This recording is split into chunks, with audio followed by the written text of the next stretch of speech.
चलिए, so we start with the part 2 of our revision for CS EET CS entrance exam test, which is equivalent to CS foundation for November 2020.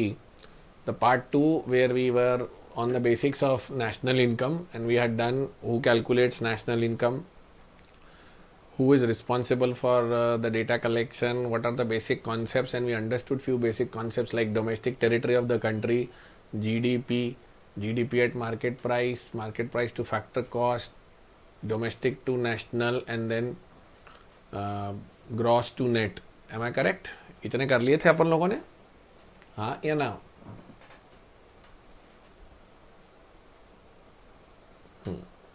तो इसमें आगे बढ़ते बढ़ते जब आपने मैंने बात करी थी यहाँ तक हम लोग आ गए थे अपने डिस्कशन में, तो अब उससे अगर अपन आगे जाते तो अपने को देखने को मिलता, तो एक छोटी सी न्यूमेरिकल एक्सरसाइज है आपके मेरे पास, इसको कर लेते हैं अपन ज़रा साथ में. आइए, तो इसके आंसर्स अगर आप मेरे को टाइप करके देंगे तो बड़ा मज़ा आएगा. Sir, gross national product at market price minus depreciation. तो अब हमने ये सीखा है कि जिससे जिसका मतलब होगा उसको उससे मिलवाएंगे, बाकी सब ऐसा का ऐसा. ऐसा सुना है कि नहीं सुना है आपने?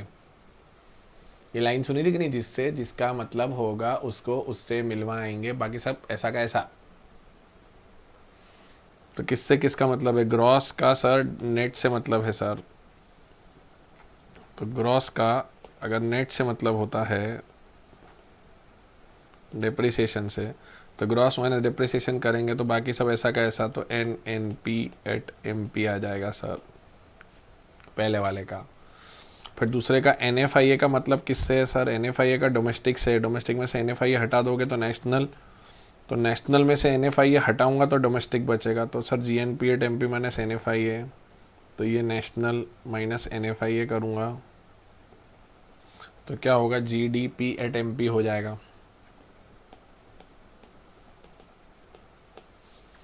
फिर G N P at M P minus net indirect tax करूँगा तो market price minus net indirect tax करूँगा तो फैक्टर कॉस्ट हो जाता है. तो G N P at factor cost.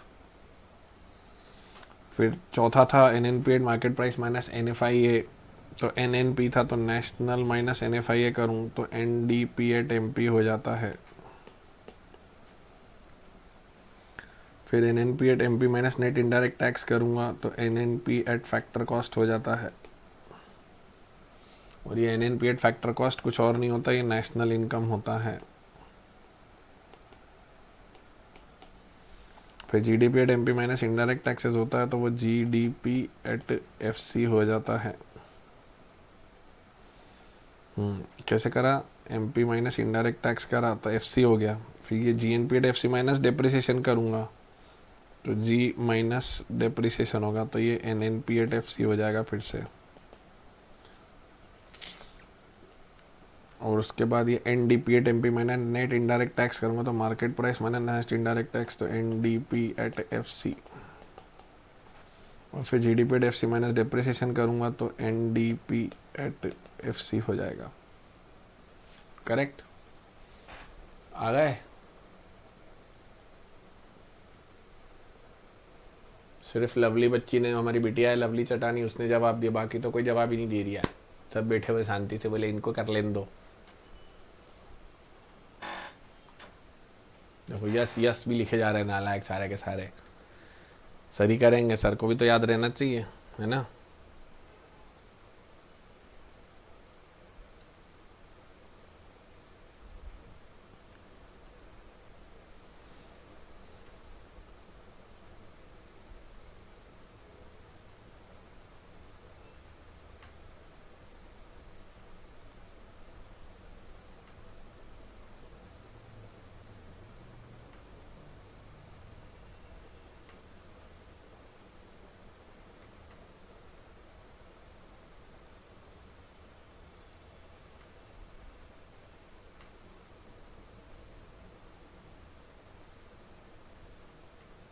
हाँ जी, बताइए, हो गए?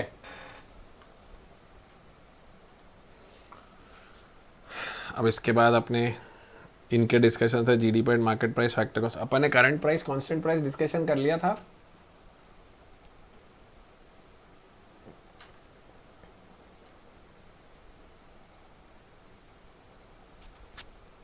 आप लोग देखो, एक चीज़ होती है करंट प्राइस और कांस्टेंट प्राइस, इसका कनेक्शन होता है कि मैंने आपको समझाया था ना उस दिन कि इन्फ्लेशन कैसे होता है, कि मतलब मैं कोई भी चीज़ कंपेयर करूंगा 2 साल के अलग अलग फिगर, तो डायरेक्टली कंपेयर किए जा सकते हैं, सेम बेस पे लाना पड़ेगा।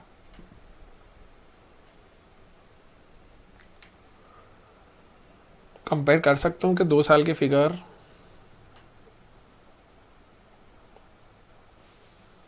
सर सेम बेस पे लाना पड़ेगा। तो अगर मैं आपको ये बोलूँ कि मेरी कमाई जो 2005 में थी और 2015 में थी, तो मैं डायरेक्टली कंपैरिजन करूं सही है, या 2005 को 2015 लेवल पर या 2015 को 2005 लेवल पर ले जाकर कंपेयर करने से काम होगा? सर आपको कंपेयर करना पड़ेगा तो ये होगा काम। तो इसीलिए अगर मैं आपको बोलता हूँ 2 लाख 2015 का जीडीपी, देखो ये जवाब देना,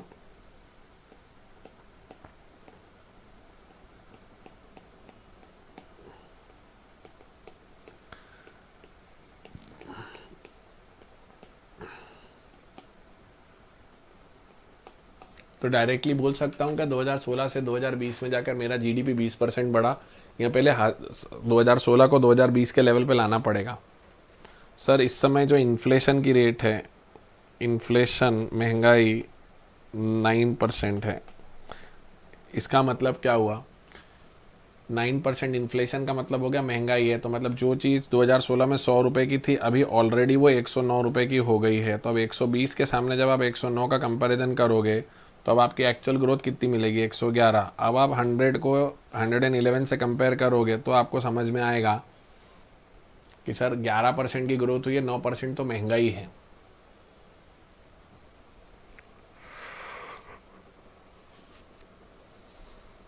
आया समझ में आया? So when I try to compare the GDP of one year with another year, and I try to remove the impact of price changes and then compare them together, that is called GDP at constant price। ये देखिए, ये पढ़ के देखो, GDP at current और constant price।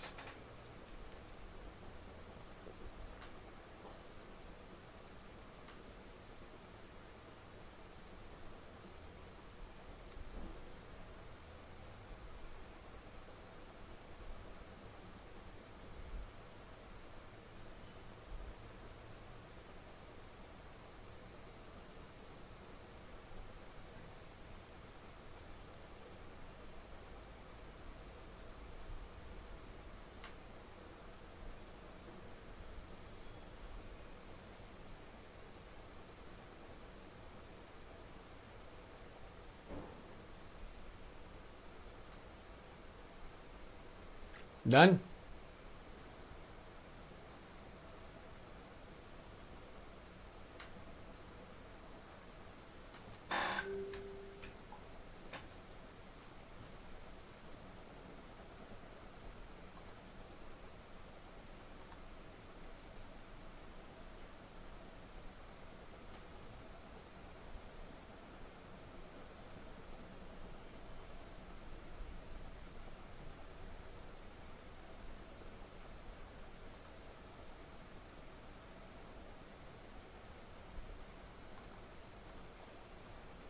Done, ठीक है।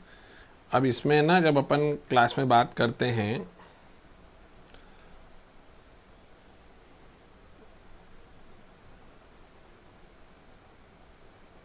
ये जीडीपी डिफ्लेटर करके एक नई चीज़ है, ये देख लो ज़रा। It's an index of price change of goods and services included in the GDP. It is the price index which is calculated by dividing the nominal GDP। nominal GDP मतलब क्या होता है? जिसमें से प्राइस का इफेक्ट नहीं हटाया है।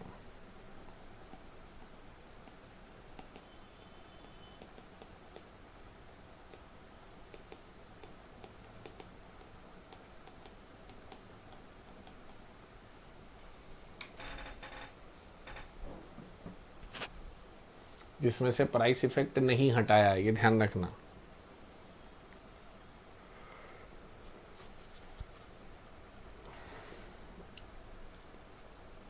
ओके। और उसके बाद ग्रॉस नेशनल प्रोडक्ट के बारे में थोड़ी सी एडिशनल जानकारी जो आपके मॉड्यूल में लिखी गई है, उसको ज़रा 1 2 3 4 करके पढ़ लें साथ में। Sir gross national product is the measure of flow of goods and services at market value resulting from current production during a year in a country including NFIA। अगर ये NFIA हटा दूं तो ग्रॉस नेशनल प्रोडक्ट क्या बन जाएगा?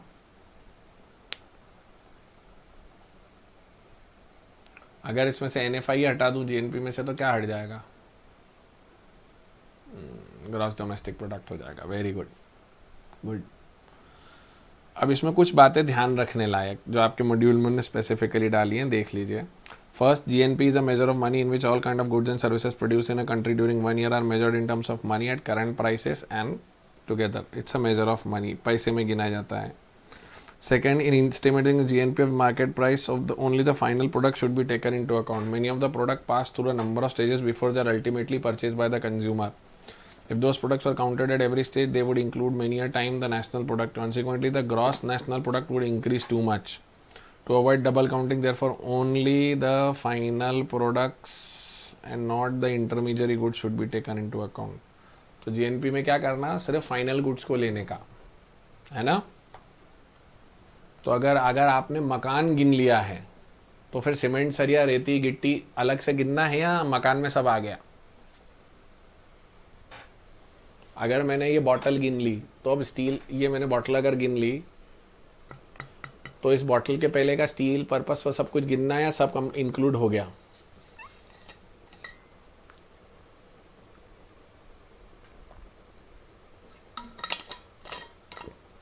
ध्यान रखना ये।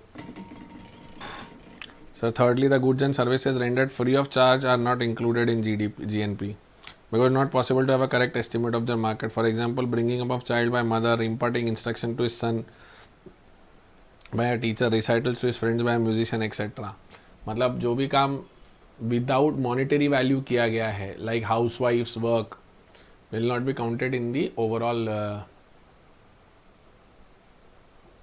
Counting of GNP। फिर क्या है अगला?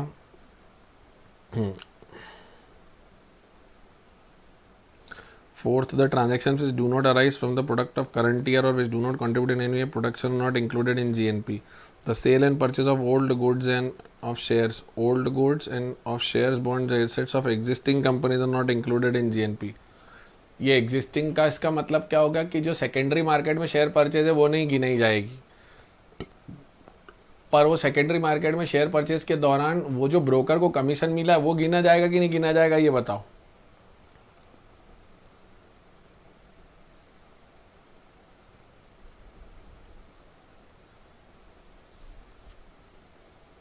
वो गिना जाएगा।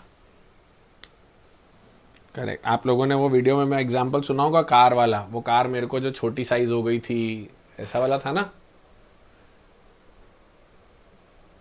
वो कार जो मैंने जल्दबाजी में ले ली थी, फिर मेरा गर्दन फंसने लग गई थी। ऐसा कुछ याद आया कि नहीं आपको? एग्जाम्पल दिया था मैंने।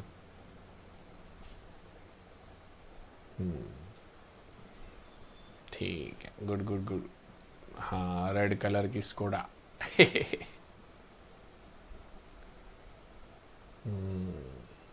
याद हो जाता है इस बहाने। हाँ, चलो अच्छा है। अच्छा, उसके बाद payments received under social security, that is unemployment insurance allowance, old age pension, interest on public loans are not included in GNP because the recipient do not provide any services in lieu of them. Transfer payments को शामिल करेंगे क्या GDP GNP में? ये सब transfer payments हैं।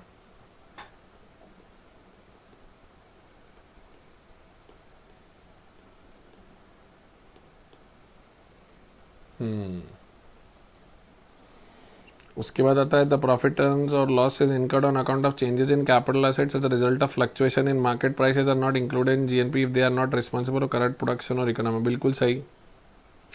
एक बार बताओ, आपके पास एक ज़मीन रखी थी, वो आपने 10 लाख रुपए की खरीदी थी, अभी वो 12 लाख की हो गई, तो 2 लाख रुपए GDP में शामिल करना है क्या? अभी आपने ज़मीन बेची नहीं है।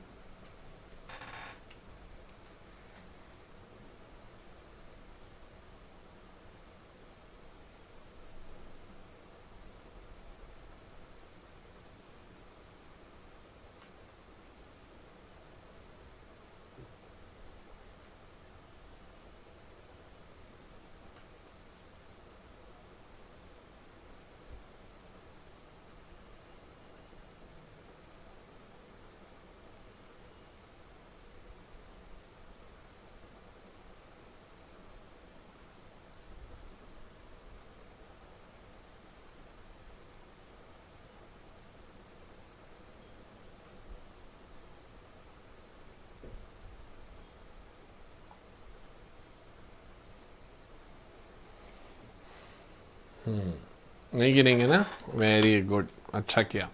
Last the income earn through illegal activities, जुआ सट्टा खेलना, शर्त लगाना, लोगों को अगवा करके फिरौती वसूल करना, ब्लैकमेल करके पैसे कमाना, ये सब इलीगल एक्टिविटीज़ हैं, वो इंक्लूड नहीं होती जीएनपी में।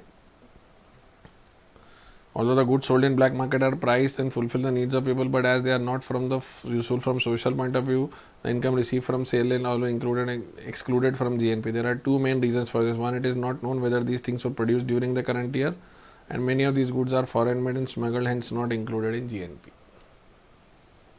ये सातों पॉइंट क्लियर?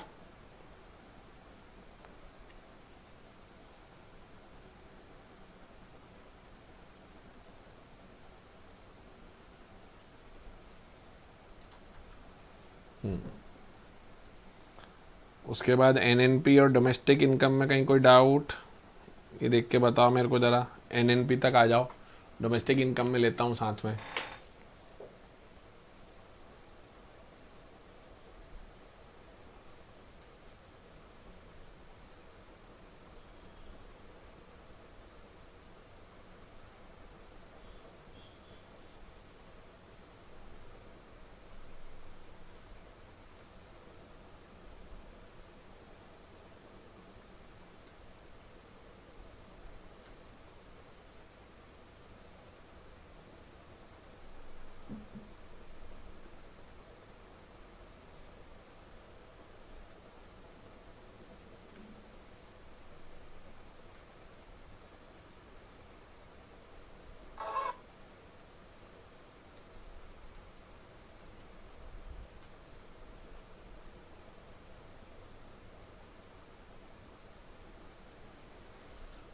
हो गया? अब सुनो, यहाँ से ना दो तीन नए टॉपिक चालू होंगे। एक होगा domestic income,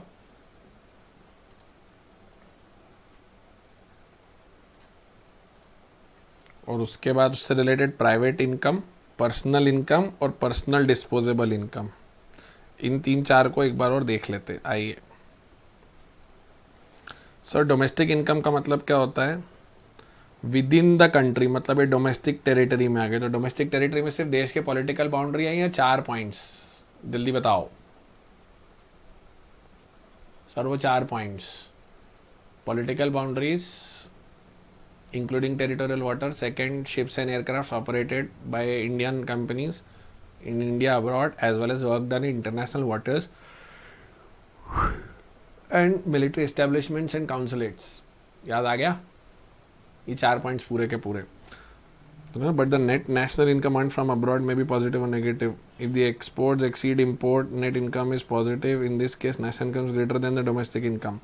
On the other hand, when imports exceed exports, net income will be negative and domestic income will be greater than national income. ये समझ में आया कि नहीं? पैराग्राफ जो मैंने अभी ब्लॉग बनाया, देख के बताओ मेरे को, ये पैराग्राफ क्लियर है कि नहीं?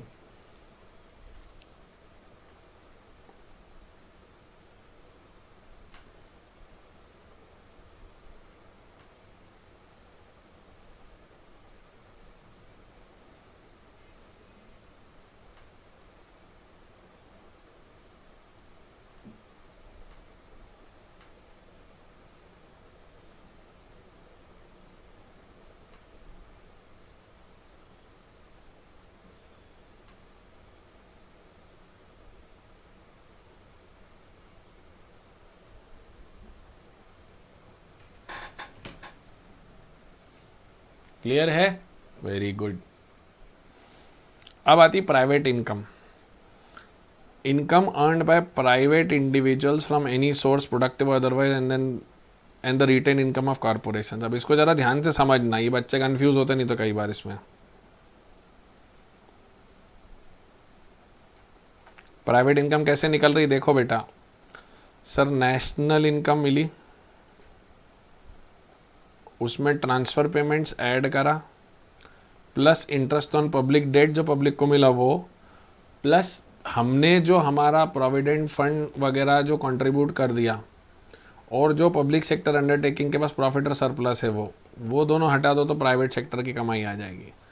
नेशनल इनकम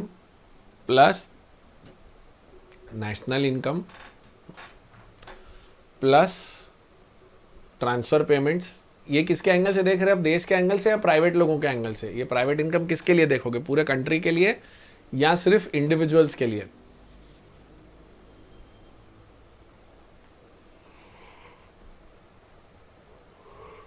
तो उसमें नेशनल इनकम, ट्रांसफ़र पेमेंट, वो बुढ़े बाबा का कमीशन, वो बेरोजगार आदमी को आप पैसे मिले हुए, मामा जी ने जो लैपटॉप दिए वो सब चालू करा। National income plus transfer payments plus interest on public debt, ये तीन, minus social security minus profit and surplus of public undertakings.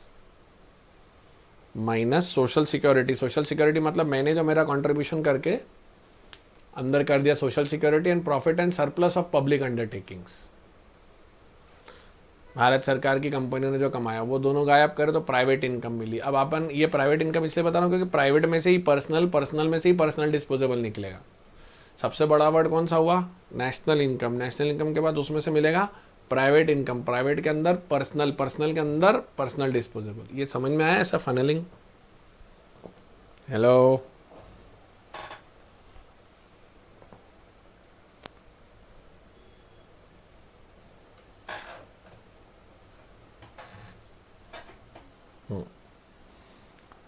ये देखो personal income, it is the total of current income receive by house hold from all sources, all the income which accrue to the factors by factors but not received by them, corporate saving, corporate tax. Also there are certain types of payment which are received but not earned, pension, interest on national debt, ये सब personal income. Therefore personal income is the total of all the payments of income received whether or not they have earned it. तो personal income कैसे मिली, national income minus social security contribution तो कर ही लिया था ये यहाँ पे भी, माइनस कॉरपोरेट इनकम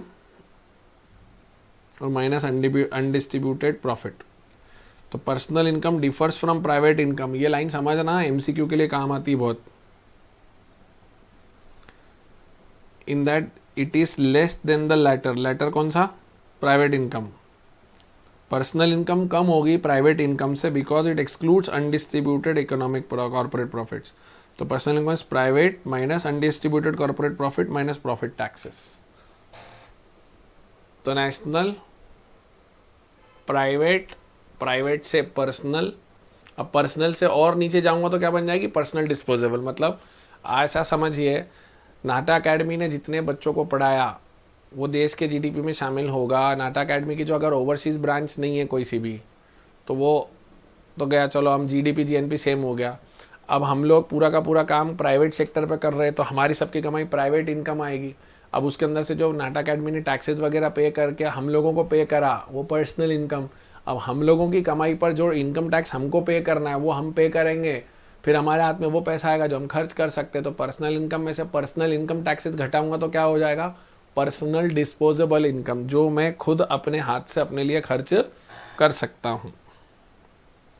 ये देखो,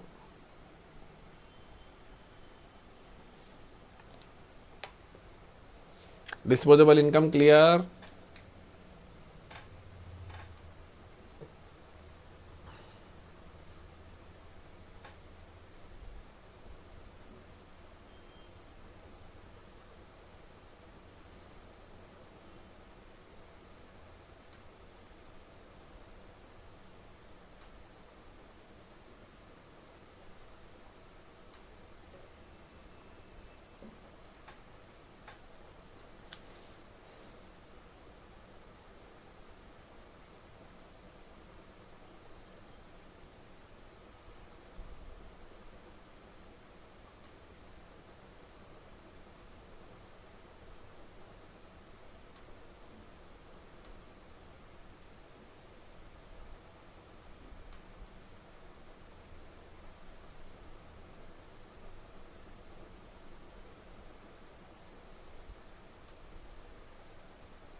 हाँ, लास्ट में जो खर्च करने और उड़ाने के लिए पैसा मिलता है ना, वो पर्सनल डिस्पोजेबल इनकम है। सही पकड़े हैं।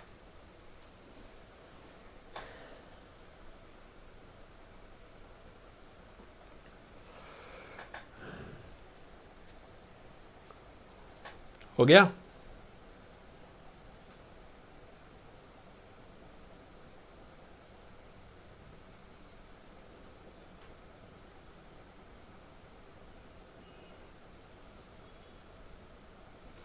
ये रियल इनकम का पैराग्राफ वही प्राइस वाले इम्पैक्ट को लेकर है। एक मिनट जरा मेरे सामने पढ़ लेंगे, क्लियर है आपको रियल इनकम? क्योंकि मेरे ख्याल से ये वीडियो लेक्चर में डिस्कस नहीं हुआ था। अभी अभी मैंने जो आपको बताया ना 2016 और 2020 को डायरेक्टली कंपेयर करने से क्या डिफरेंस आता है, तो हमको उसको सेम बेस पे लाना पड़ता है। वही कॉन्सेप्ट रियल इनकम का उन्होंने दिया हुआ है। एक मिनट जरा देखेंगे इसको।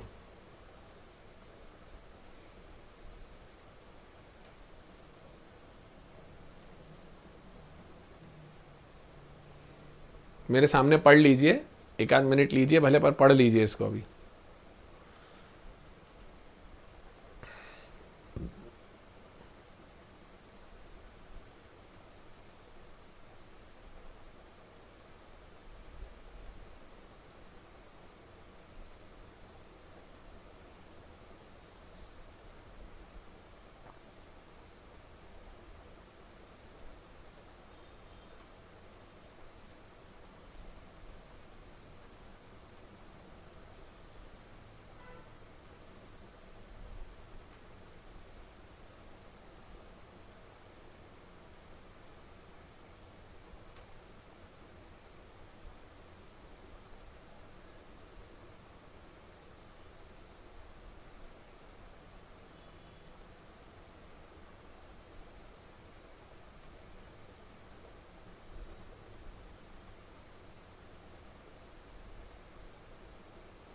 क्लियर?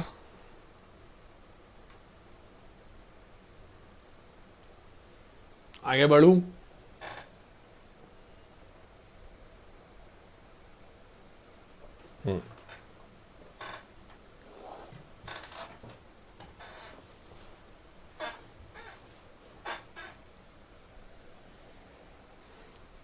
बढ़िया। Per capita income total national income divided by population करोगे तो पर कैपिटा इनकम आ जाएगी, हाँ या ना?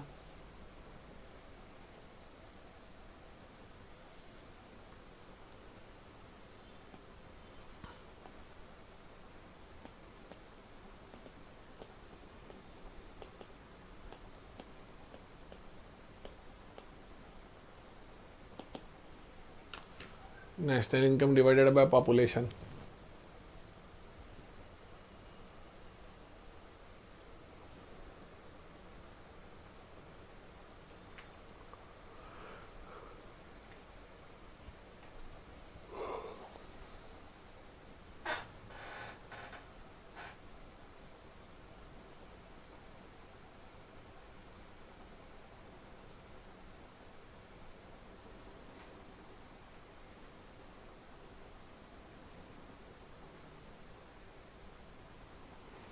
अब इसके बाद आता है method to measure national income. अब इसमें तीन छोटे छोटे एमसीक्यू हैं, आप ध्यान से देखोगे तो एक वो नेशनल इनकम को कैलकुलेट करने के मेथड्स पे एक एमसीक्यू बन सकता है। ये देखो, वैल्यू एडेड मेथड के ही तीन नाम है, और इनकम मेथड का distributed share method, factor payment method, expenditure का consumption and investment method, income disposal method.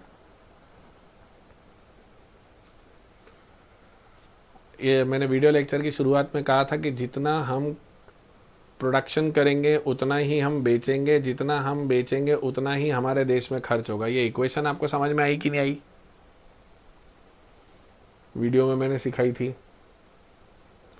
जितना मैं प्रोडक्शन करूंगा उतना ही माल बिकेगा, उतना ही माल बिकेगा तो उतना ही खर्च होगा, हाँ या ना?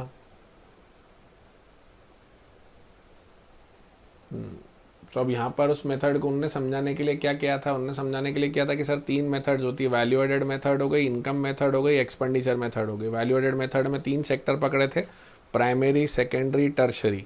प्राइमरी, सेकेंडरी, टर्शरी को साथ में लिया और उनको बोला कि सबका आउटपुट निकालो। अच्छा, सबका ग्रॉस आउटपुट लेना है या नेट आउटपुट लेना है, ये बताओ।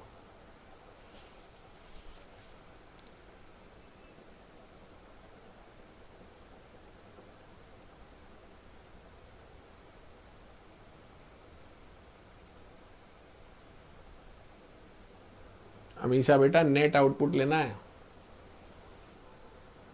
उसमें से अगर आप ग्रॉस लोगे तो इंटरमीडिएट कंजम्पशन लेस करना पड़ेगा आपको।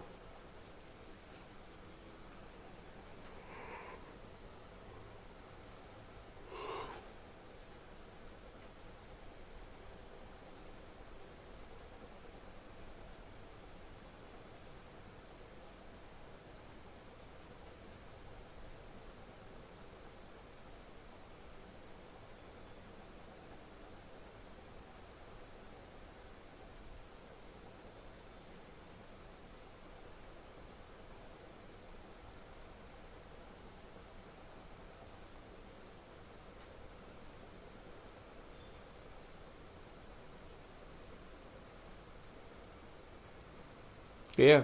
अच्छा, इसके अंदर एक बात बताओ, सारी चीज़ें प्राइमरी सेकेंडरी टर्सरी जोड़ लूँगा आ जाएगी या कुछ और ऐड लेस करना पड़ेगा मुझे?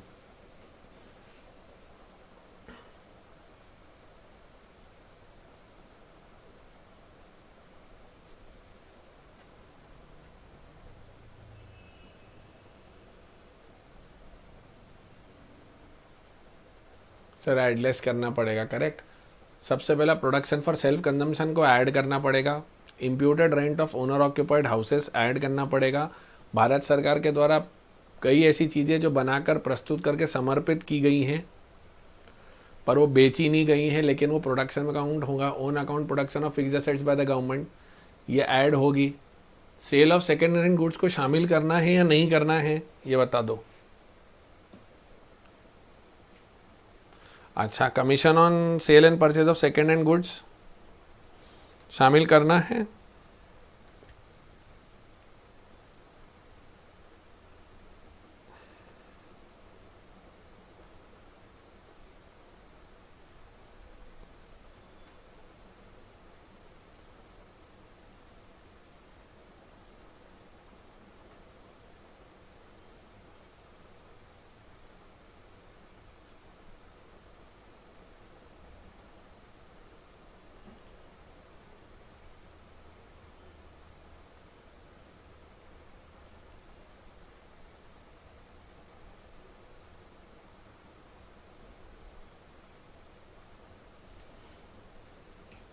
कमीशन ऐड होगा, वेरी गुड।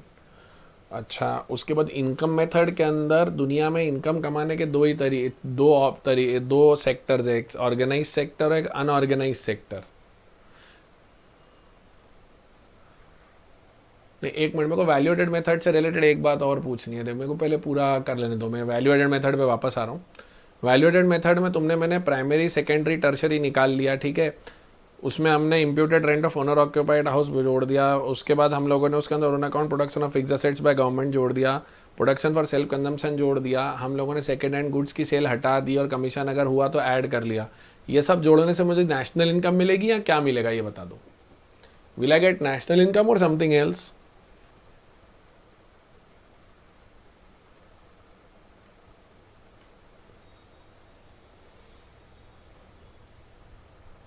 सर आपको मिलेगा GDP at MP. Very good, if you can remember that, very nice very nice. फिर उसको जीडीपी एट एमपी से एनएनपी एट एफसी तक जाना पड़ेगा, वो चले जाओगे या सिखाना पड़ेगा?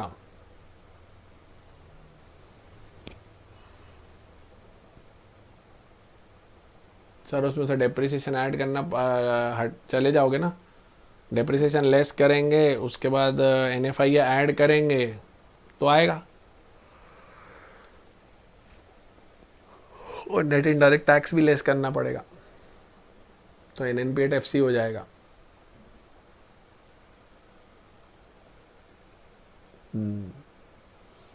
हाँ, बस मेरे को वही था कि आपको क्लिक हुआ कि नहीं हुआ। अब आ जाते हैं इनकम मेथड पे। सर इनकम मेथड में हमने जो बात करी थी वो ये थी कि इनकम मेथड के अंदर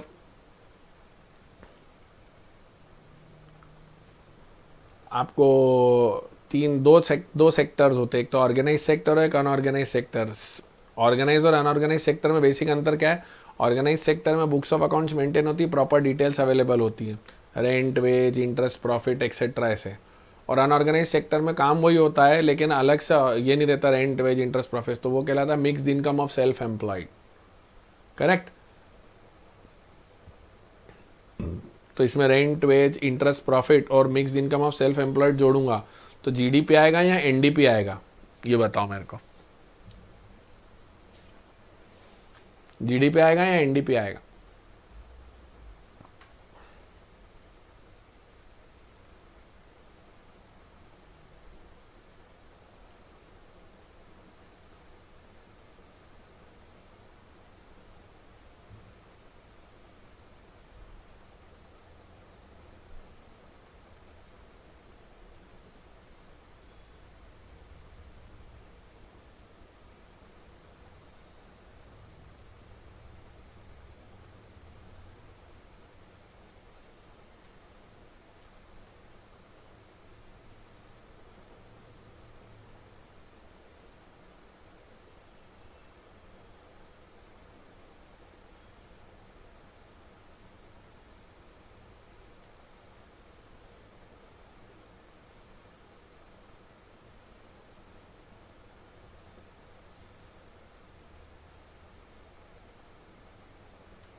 एनडीपी आएगा, ठीक है, मार्केट प्राइस वाला आएगा या फैक्टर कॉस्ट वाला आएगा?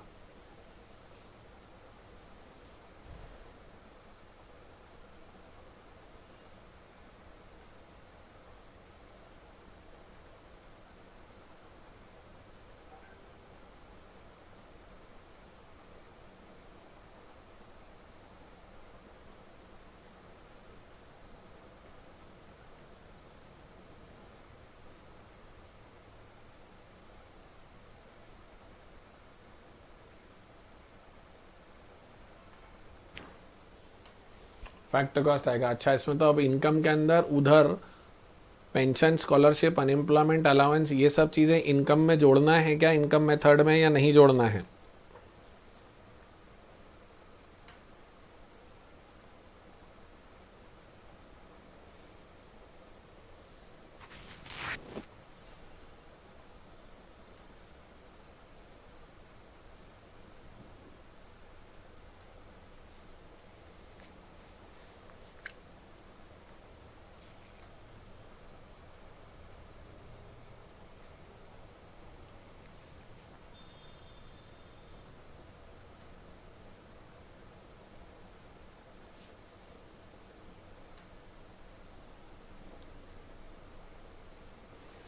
नहीं जोड़ना है ना, वेरी गुड।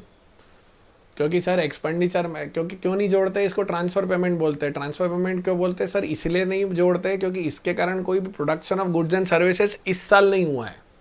बुड्ढे बाबा को पेंशन इस साल नहीं मिल रही है, इस साल मिल रही है तो इस साल के काम के लिए नहीं, पहले उन्होंने जो काम किया हुआ है।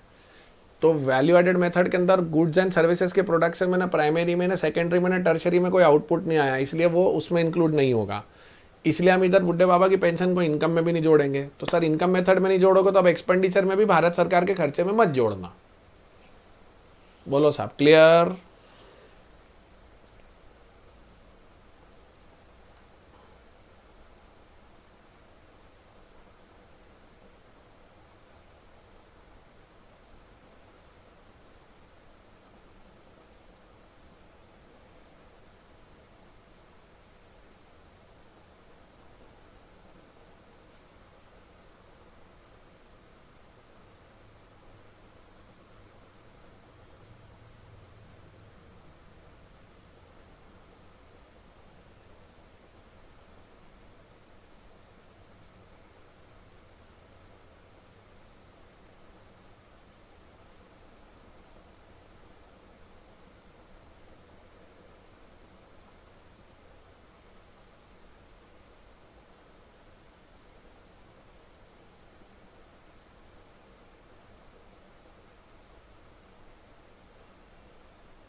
ये हो गया। अब उसके बाद कौन सा मेथड बचा sir? Expenditure method. Expenditure method में 3 सेक्टर्स रखे थे अपन ने, government sector, household sector, as well as business sector. तो गवर्नमेंट सेक्टर की तरफ से जो कैपिटल और रेवेन्यू एक्सपेंडिचर का खर्चा होता है, जो आपने बजट में बहुत अच्छे से समझा है, कैपिटल एक्सपेंडिचर, रेवेन्यू एक्सपेंडिचर समझा है कि नहीं समझा बजट में? और बिजनेस सेक्टर के खर्चे कौन से होते हैं? इन्वेस्टमेंट नेचर और एक्सपेंडिचर नेचर के, हाँ या ना?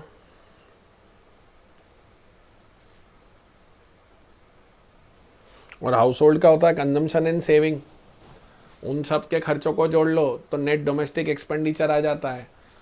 नेट डोमेस्टिक एक्सपेंडिचर में अगर आप डेप्रिसिएशन जोड़ोगे तो ग्रॉस नेशनल एक्सपेंडिचर आ जाता है। और इस तरीके से एक्सपेंडिचर मेथड अपने को डिराइव होता है। बोलो साहब, क्लियर? यस और नो?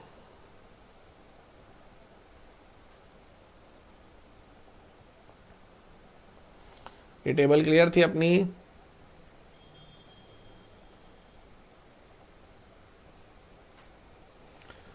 अब सर आइडियली तो अपने को तीनों आंसर मैच होना चाहिए,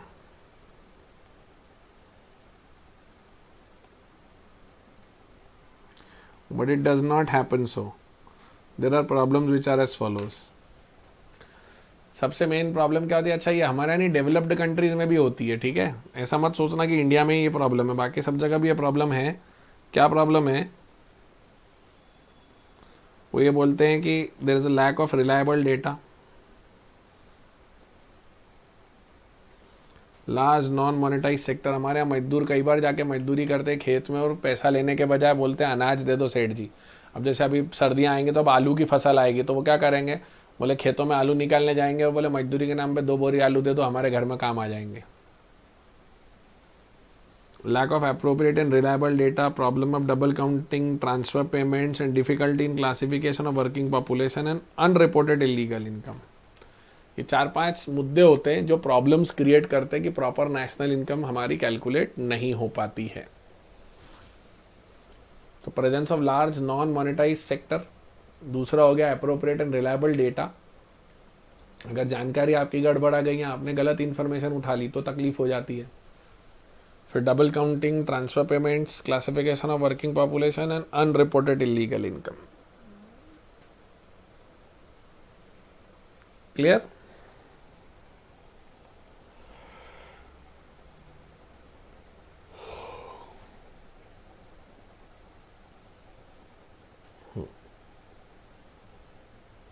ये आपका नेशनल इनकम कॉन्सेप्ट हो गया समाप्त।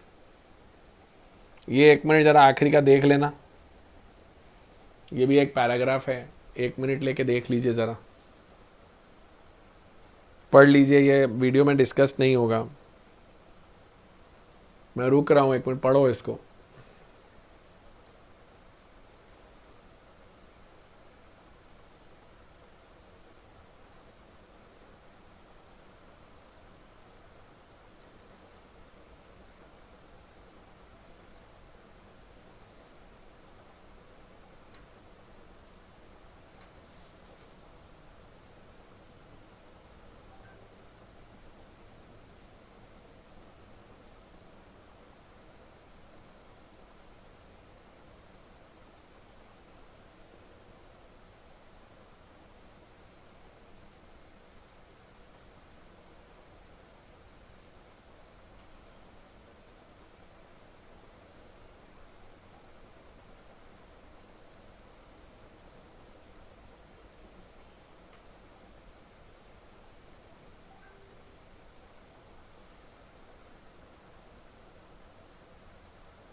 डन?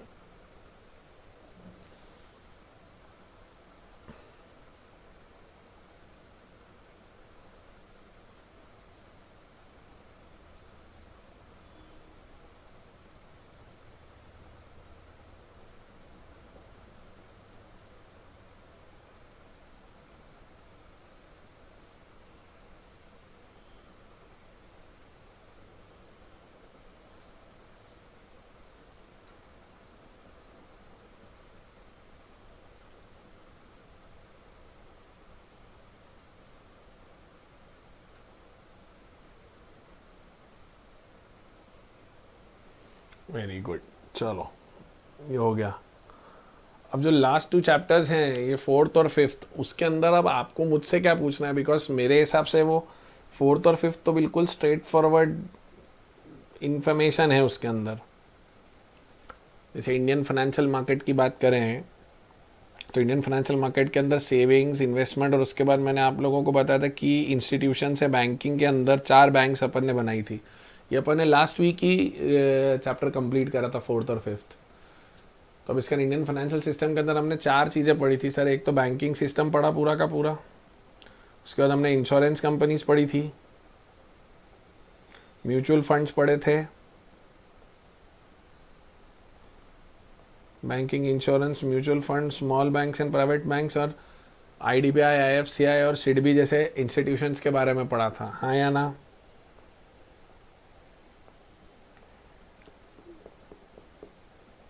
तो अब इसमें जैसे अपन ने 1-on-1 पढ़ के देखा था, तो do you have any specific points to be discussed and asked?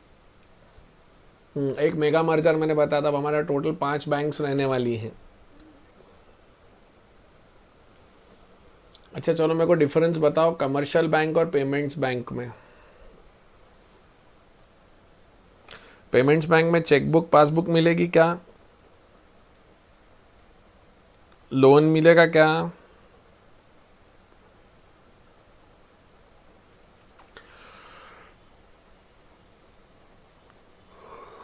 अच्छा, रीजनल रूरल बैंक परमानेंटली रहेंगे या regional rural bank ultimately main banking channel में लाने के लिए बनती है?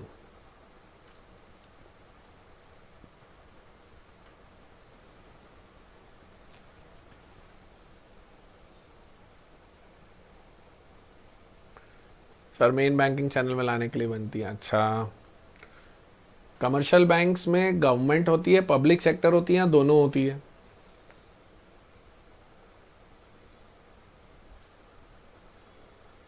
अच्छा, foreign exchange currency, Bharat Bharat की जो भारत देश जो एक्सपोर्ट करके कमाता है फॉरेन करेंसी, उसका कस्टोडियन कौन होता है?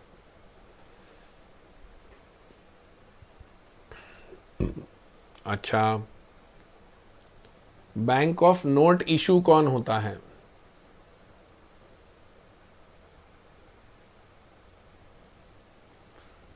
मॉनेटरी पॉलिसी कौन बनाता है?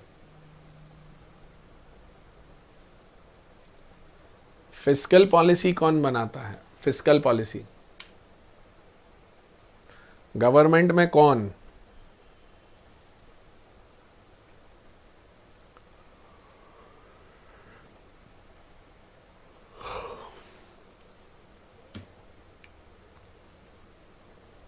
अब आया सेंट्रल गवर्नमेंट के अंदर कौन पगलों? गवर्नमेंट में कौन? तो बोले सेंट्रल गवर्नमेंट। वाह वाह वाह वाह, सही है sir, ministry of finance, correct. अच्छा,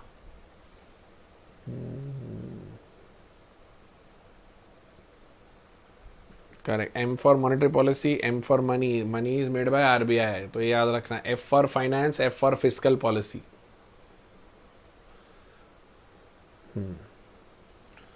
उसके बाद public sector bank, private sector bank, foreign, regional, rural, small finance bank. Small finance bank का बेसिक पर्पस क्या है? सबको हेल्प करना है या माइक्रो स्मॉल मीडियम को?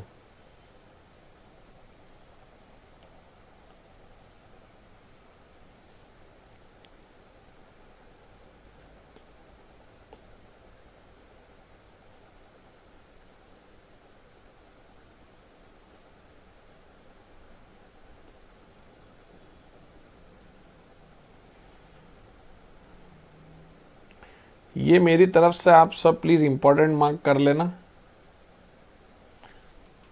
ये बिल्कुल क्लियर है कि नहीं क्लियर है? ट्रेडिशनल बैंक और पेमेंट बैंक्स।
ठीक है, कोऑपरेटिव बैंक्स का अपन बात कर चुके हैं। Banks by the member, for the member, of the member, आम आदमी इसमें जाके काम नहीं कर सकता।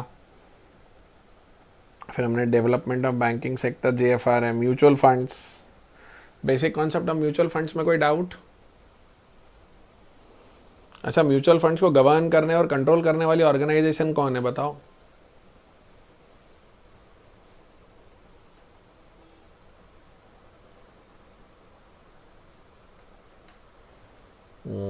सेबी है, वेरी गुड। और इंडिया का फर्स्ट म्यूचुअल फंड कौन सा था? UTI, unit trust of India.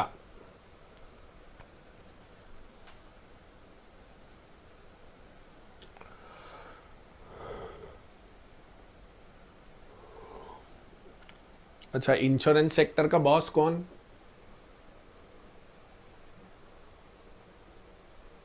LIC मत बोल देना रे, इरडा। और पूरा इंश्योरेंस सेक्टर दो पार्ट्स में डिवाइडेड है, लाइफ और नॉन लाइफ। लाइफ के अंदर भारत सरकार की लाइफ इंश्योरेंस कॉर्पोरेशन और अदर प्राइवेट कंपनीज, और नॉन लाइफ में भी ऐसी बहुत सारी हैं।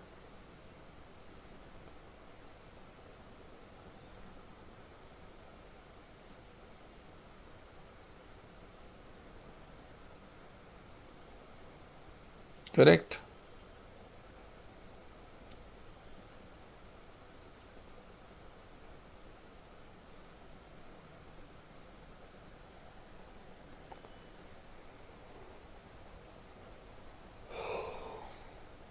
प्राइवेट सेक्टर बैंक्स कब से आना चालू हुई? एलपीजी के बाद से।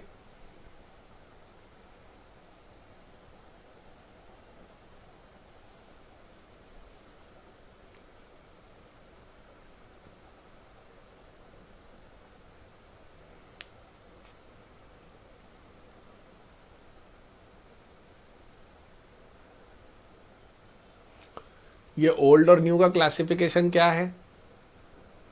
ये ध्यान दिया आपने? इसके बारे में लिखा है उनने।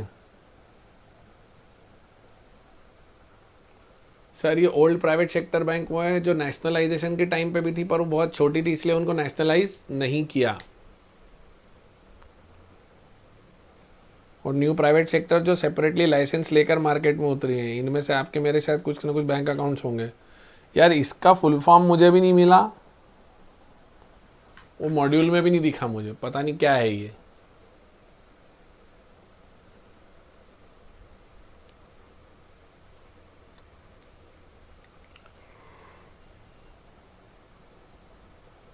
नहीं मिला बेटा, मुझे भी नहीं मिला।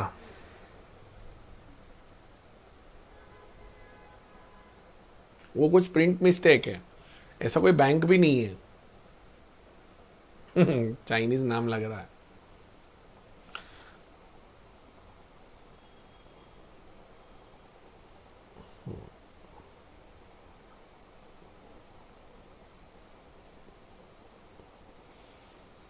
इसके बाद आईडीबीआई और आईसीआईसीआई में कोई डाउट बेटा? सबसे पहली आईएफसीआई थी, आईएफसीआई के साथ आईडीबीआई आईसीआईसीआई थे। आईडीबीआई और आईसीआईसीआई बैंक बन गए हैं। 1948 में ही आईएफसीआई की तैयारी कर दी थी।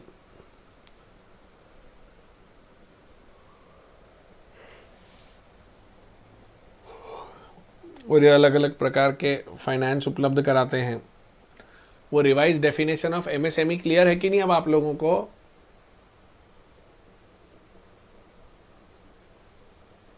Micro small medium enterprise.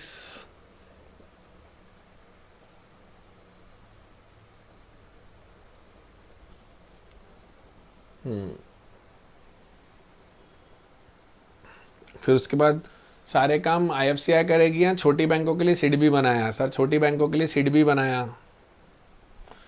और ये सिडबी के काम और ऑब्जेक्टिव्स।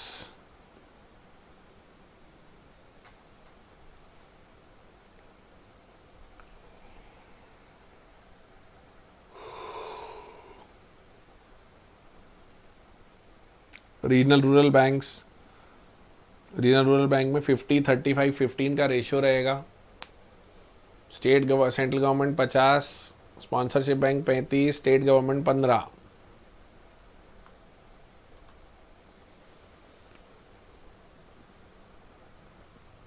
उसके बाद कोऑपरेटिव बैंक्स के अंदर एक कैटेगरी बनाई थी अपन ने, स्टेट कोऑपरेटिव सोसाइटी, फिर सेंट्रल कोऑपरेटिव, फिर प्राइमरी।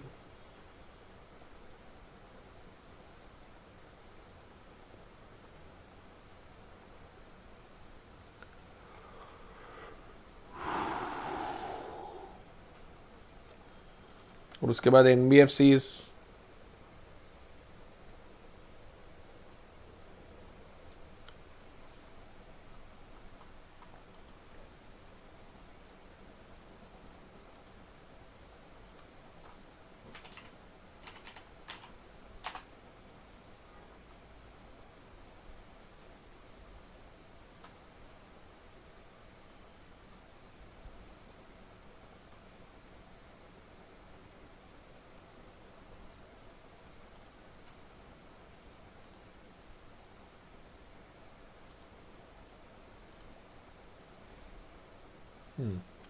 एक क्वेश्चन है कि सर फुल फॉर्म ऑफ मुद्रा क्या होता है? MUDRA।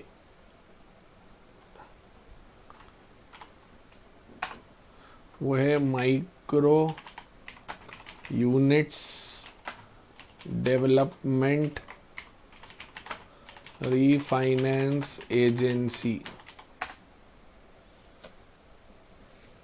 मुद्रा, micro units development refinance agency.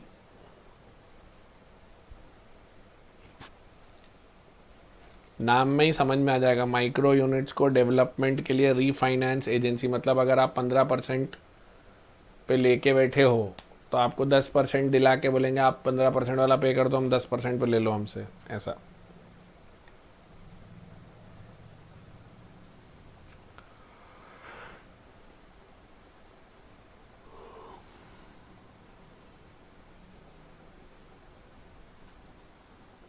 फिर ये कैटेगराइजेशन अच्छे से नोट करा था ना अपन लोगों ने बहुत डिटेल में। एनबीएफसी में एसेट फाइनेंस किसको बोलेंगे? Investment, loan, infrastructure, systematically important, core investment, infrastructure debt, ये सब अपन ने लिखा था ना अलग से।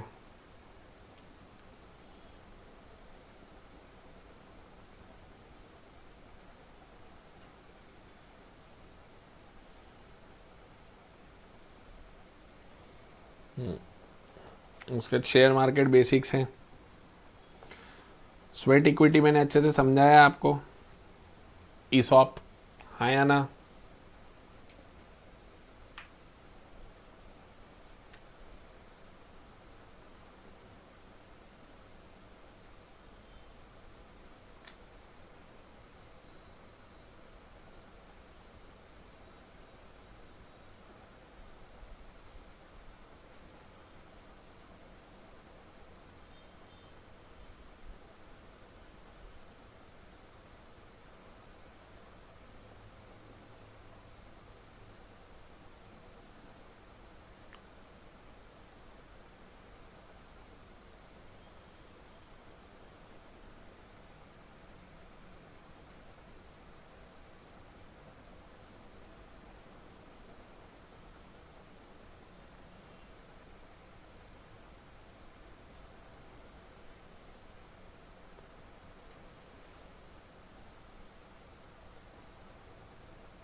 हाँ जी, स्वेट इक्विटी हो गया। आप anything specific you have to ask in this, because I think most of the things have been covered. सारे स्कीम्स वगैरह मैंने बहुत अच्छे से कर लिए थे आप लोगों के साथ। मतलब मेरे को अब स्पेसिफिकली अगर मैं ऐसा बोलूँ कि ये वाला इंपॉर्टेंट है, ये वाला इंपॉर्टेंट नहीं है, तो वो गलत हो जाएगा। मैंने काफ़ी हद तक प्रिसाइज करके दे दिया आपको ये चैप्टर। अब इतना तो आपको पढ़ के रखना पड़ेगा, मतलब, और उसमें मार्किंग भी मैं करवा चुका हूँ पूरी आप लोगों को।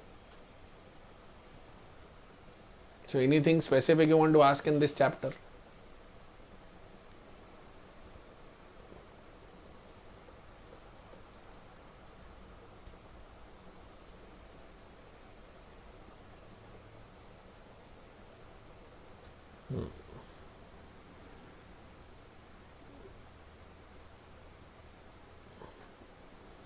स्फूर्ति और एस्पायर के फुल फॉर्म याद है ना?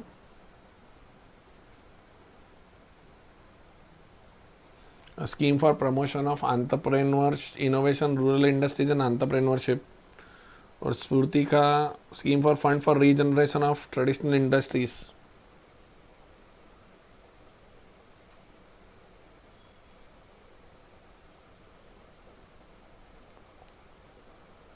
याद रखना। अच्छा, स्फूर्ति में सिर्फ पैसे देंगे या पैसे लेके क्लस्टर व्लस्टर बनाएंगे? वो क्लस्टर अप्रोच थी ना।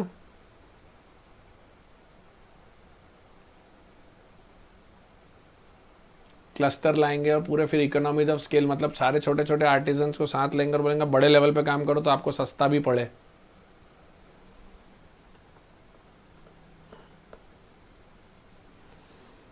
करेक्ट। इसके बाद आता है आपका इंडियन इकोनॉमी वाला चैप्टर 5।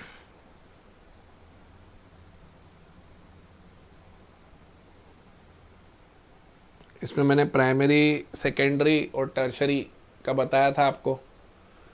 हमारे यहाँ सबसे बड़ी समस्या क्या है कि सर हमारा डिसबैलेंस है, ज़्यादा लोग एग्रीकल्चर में और आउटपुट कम है, और कम लोग सर्विस सेक्टर में और आउटपुट ज़्यादा है, तो वो डिसबैलेंस है। तो उसके कारण हमारे यहाँ समस्या होती ही होती है। फिर हमारे यहाँ पर प्लानिंग सिस्टम चला 5 ईयर प्लान्स के थ्रू, तो हमने उसके थ्रू बहुत सारा सुधार किया। 47 से लेकर 91 तक हम ऐसे ही चलते रहे। 91 में जाकर हम लोगों ने एलपीजी को अपनाया। ऐसा कुछ याद है आप लोगों को?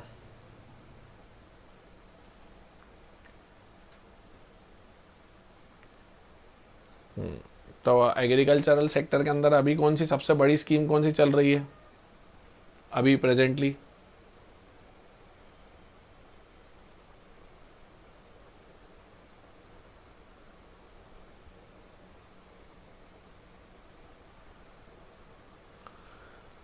अभी सबसे बड़ी स्कीम कौन सी चल रही है?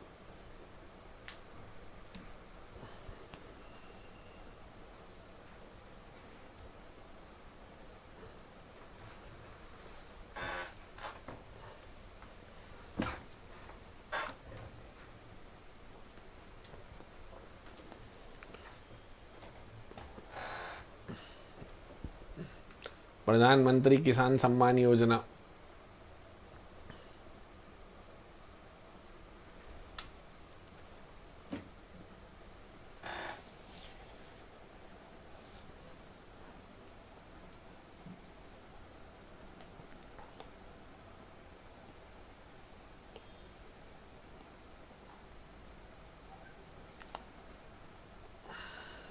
Transport marketing assistance. और अभी फार्म बिल किया उन्होंने, सुधारा है, वो ध्यान रखना, करंट अफेयर्स में पढ़ा होगा आपने। प्रधानमंत्री अन्नदाता आय संरक्षण अभियान।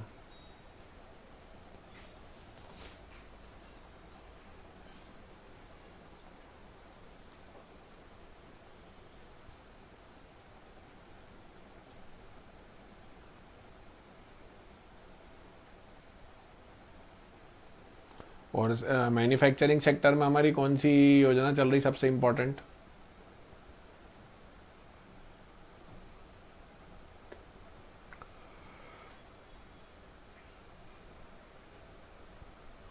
मैन्युफैक्चरिंग सेक्टर में सबसे important, correct, make in India.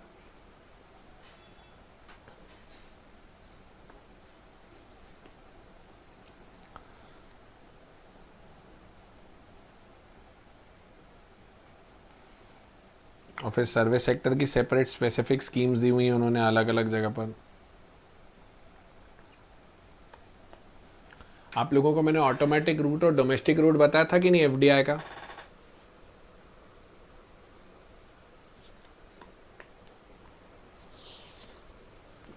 तो अगर आप सारे रूल्स फॉलो करते हैं और आप कोई भी ऐसा गलत काम नहीं कर रहे हैं तो आप कौन सी एंट्री लोगे, ऑटोमेटिक रूट या गवर्नमेंट रूट?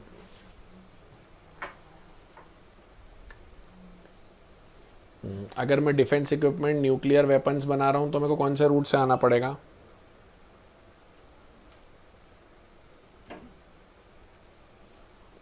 करेक्ट।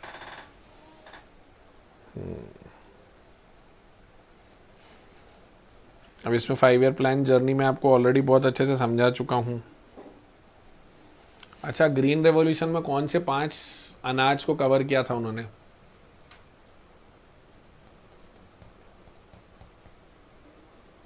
पांच पांच अनाज थे, पांचों एक साथ एक चार्ट में लिखो ना।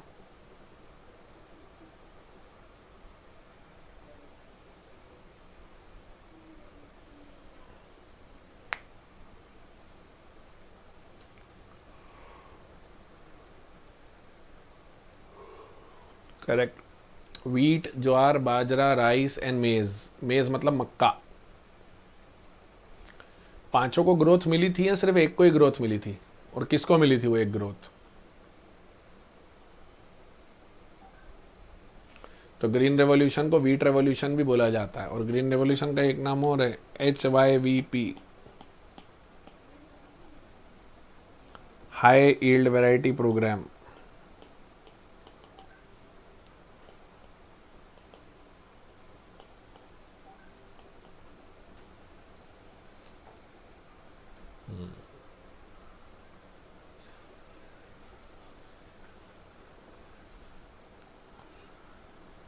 अच्छा, अपनी सबसे रिवॉल्यूशनरी इंडस्ट्रियल पॉलिसी कब आई थी? जब से इंडस्ट्री को सुधार मिला और इंडस्ट्री को फायदा मिला, वो सबसे रिवॉल्यूशनरी पॉलिसी कब आई हमारी?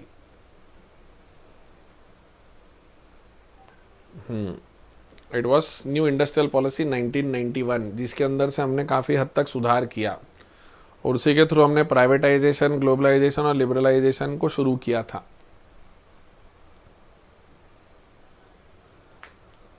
श्रेयसी, NEP नहीं बेटा, NIP था, न्यू इंडस्ट्रियल पॉलिसी। NEP लिख दिया बेटा आपने।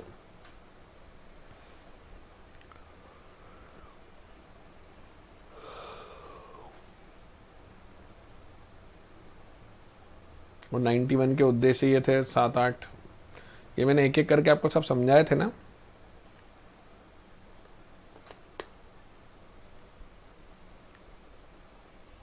लाइसेंसिंग सिस्टम हटाना था, कंट्रोल हटाने थे, गवर्नमेंट के हाथ में चीज़ें से निकाल कर दूसरे हाथों में देना थी, पब्लिक सेक्टर को अपने लिमिटेड काम तक करने तक सीमित रखना था।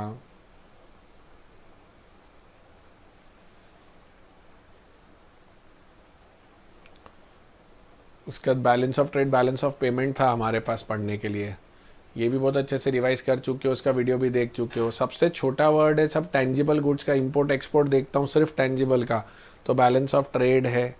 फिर बैलेंस ऑफ ट्रेड के अंदर मैं बैलेंस ऑफ गुड्स के साथ साथ सर्विसेज, और अगर करंट अकाउंट मिला लेता हूँ तो सर्विसेज और यूनिलैटरल ट्रांसफर मिला लेता हूँ तो बैलेंस ऑफ करंट अकाउंट कहलाएगा। फिर borrowings from other nations and loans given to other nation का एक ओवरऑल बैलेंस कर लूँ तो वो बैलेंस ऑफ कैपिटल अकाउंट आएगा, और पूरे देश का ओवरऑल बैटर निकाल के रखूँ तो वो बैलेंस ऑफ पेमेंट्स आएगा। हमारे देश का बैलेंस ऑफ ट्रेड फेवरेबल है या अनफेवरेबल है?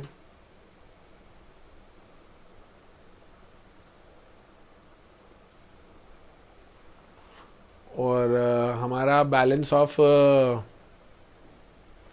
करंट अकाउंट अनफेवरेबल है या वो फिर भी सर्विस सेक्टर के कारण सुधर गया है?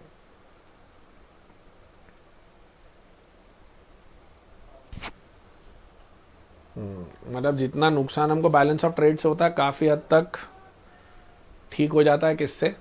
बैलेंस ऑफ करंट अकाउंट से। बट हमारा overall balance of payment favourable है या अनफेवरेबल है इंडिया का?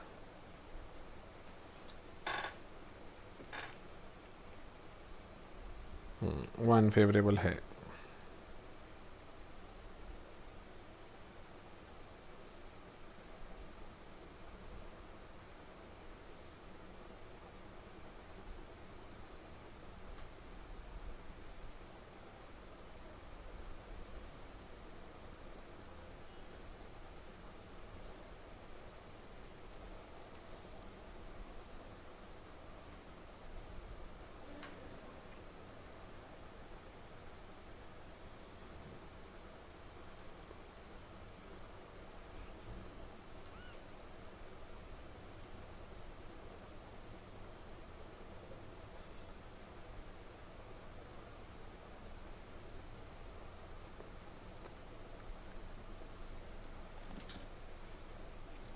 चलो ठीक है,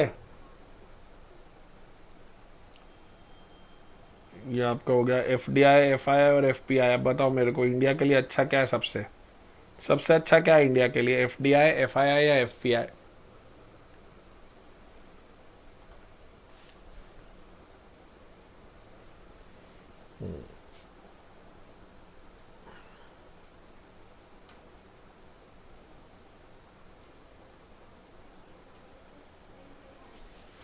और एफआईआई और एफपीआई?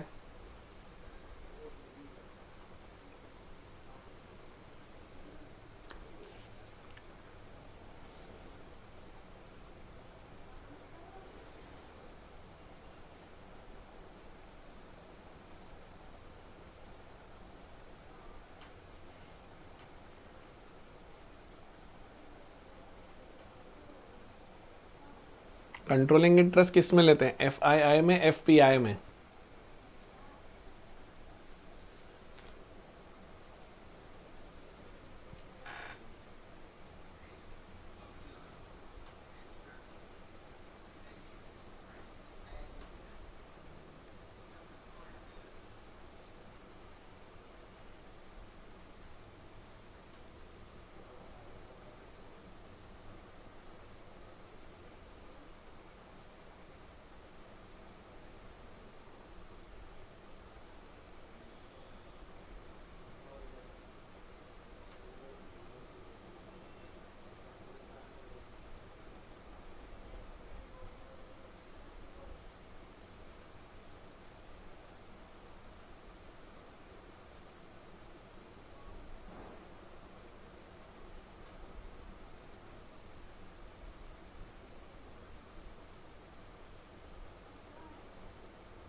करेक्ट।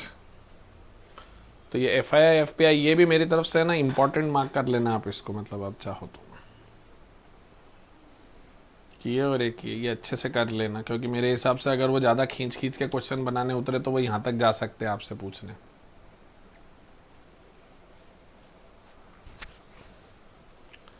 ठीक है, हेलो, चलो। तो इसी के साथ आपका मेरा रिवीजन भी कंप्लीट हो गया, और ये काफ़ी ताज़ा ताज़ा होगा आपके दिमाग में, बिकॉज हमने ये रिवीजन के कुछ एक हफ्ता पहले ही, अभी लास्ट वीक ही इन सारे चैप्टर्स को कंप्लीट किया था। So it should be good enough for you and you should be able to do things in a nice way. कुछ दो चार बातें ज़रूर बता दूँ, आप जिस दिन एग्ज़ाम देने जाओगे उसके एक रात पहले उल्लुओं की तरह जाग के पढ़ने की कोई दिक्कत और ज़रूरत नहीं है। आखिरी दिन आप कुछ भी नहीं कर पाओगे ऐसा जिससे आपको लगे कि आप CSEET पास होने वाले हो, ठीक है, वो पढ़ाई पहले ही हो चुकी होगी। जब आप एक दिन में ये एग्ज़ाम दोगे, so you need your brain to be fresh. और जिस समय तुम्हारा एग्ज़ाम का टाइम है, माइंडेड, मैं ध्यान से बोल रहा हूँ, फिर से सुन लेना, जिस समय तुम्हारा एग्ज़ाम का टाइम है वो वाले टाइम पर आज से लेके अब उस एग्ज़ाम वाले दिन तक, उस टाइम पर आप सोओगे नहीं घर में। क्या टाइम आया तुम लोगों का एग्ज़ाम का, बताओ मेरे को।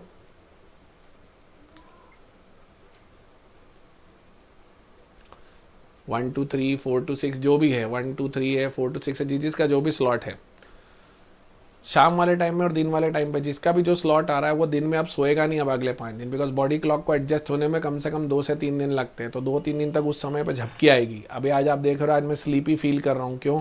क्योंकि 3-4 दिन से मैं दिन में सो रहा हूँ।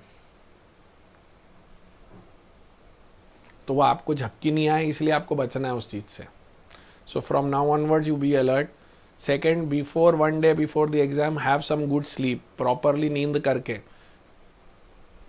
ये ध्यान रखना। Okay, no outside food, anyways you are not eating out, ऐसा मैं मान रहा हूँ कोरोना में, वैसे भी सेफ्टी के कारण, बट ध्यान रखना। और प्लीज़ अपने थॉट्स को ऑर्गेनाइज करके रखना, और एक बात मान कर चलना, कुछ एक क्वेश्चन अजीब आने वाले हैं। कोई से भी सब्जेक्ट की बात कर लो, तुम्हें दो तीन क्वेश्चन ऐसे मिलेंगे जो अजीब होंगे, अनदेखे, अनजाने से, पगले से, दीवाने से, जाने वो कैसे होंगे रे, ऐसा होगा, मैं अभी से बता रहा हूँ। और उसके दौरान आप मानकर चलना, ये जो अपवाद वाले 3-4 है वो तुम्हारे लिए नहीं, सबके लिए अजीब है। उन 3-4 क्वेश्चन के चक्कर में बाकी पूरा पेपर मत बिगाड़ लेना अपना। प्रोफेशनल एग्जाम फेस कर रहे हो, they are going to test your brains at all India level. अभी तक तुम सिर्फ क्लास से कंपेयर करते थे खुद को, अब तुम पूरे देश में कंपैरिजन होगा तुम्हारा, तो तुमको थोड़ा सा अजीब लगेगा कि यार ये क्वेश्चन तो बड़ा अजीब तरीके से पूछा है, ट्रिकी पूछा है, गोल घुमा के पूछा है, लेकिन आप कर सकते हो क्योंकि ये सब यहाँ पर है। अगर ग्राफिकल क्वेश्चन है और न्यूमेरिकल है तो अगर बेटा कुछ क्वेश्चन ऐसे हैं जिनमें टाइम लग रहा है तो बाकी क्वेश्चन ऐसे हैं जिनमें टाइम कम भी लगेगा। तो आप ऐसा सोच रहे हो कि अगर आपको ज़्यादा क्वेश्चन देंगे वो 2 घंटे में करने के लिए, ऐसा नहीं है। अगर कुछ क्वेश्चन में ज़्यादा टाइम लग रहा है, दूसरे में कम लग रहा है, तो यही प्रोफेशनल एक्सपीरियंस तो आपसे वो देखना चाहते हैं कि as a professional can you do things better in the given time frame, और उसी का वो टेस्ट ले रहे हैं आप लोगों से। तो इसलिए इसका लोड मत लेना। कुछ क्वेश्चन लंबे आएंगे तो कुछ क्वेश्चन बहुत जल्दी जल्दी क्लिक होकर भी सॉल्व होने वाले हैं, तो वो बैलेंस आउट कर देंगे पूरा 2 घंटे का पेपर आप लोगों का। वो पढ़े लिखे समझदार कंपनी सेक्रेटरी लोग हैं, ढंग से पेपर बनाना जानते हैं। ठीक है, मॉक टेस्ट में भी थे ना ऐसे क्वेश्चंस, अच्छी बात है। तो एक ट्रायल हो गया आप लोगों का। एक और मॉक टेस्ट अभी है 18 तारीख को, वो भी दे देना।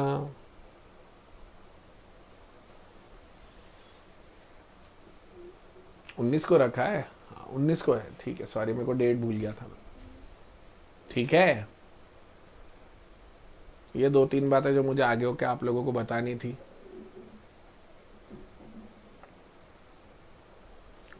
चलो, तो wish you all the best, take care. और मैं आप लोगों की जान CS एग्जीक्यूटिव में भी खाने वाला हूँ, आपको ये पता है कि नहीं? CS एग्जीक्यूटिव में भी आपको मेरे से मुलाकात करना पड़ेगी, वहाँ मैं आपको स्ट्रैटेजिक मैनेजमेंट पढ़ाऊँगा 2nd ग्रुप में। तो मैंने आपको अभी पकड़ा है तो अभी मैं छोड़ूंगा नहीं, है ना? So wish you all the very best बच्चों। I hope you had a good time listening to the video lectures and attending my classes.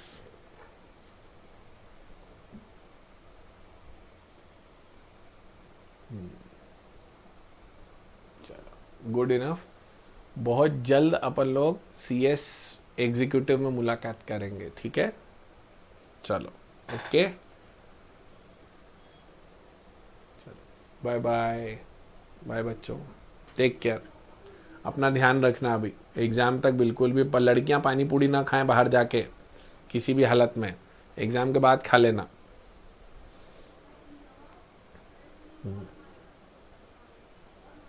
चलो, बाय बाय।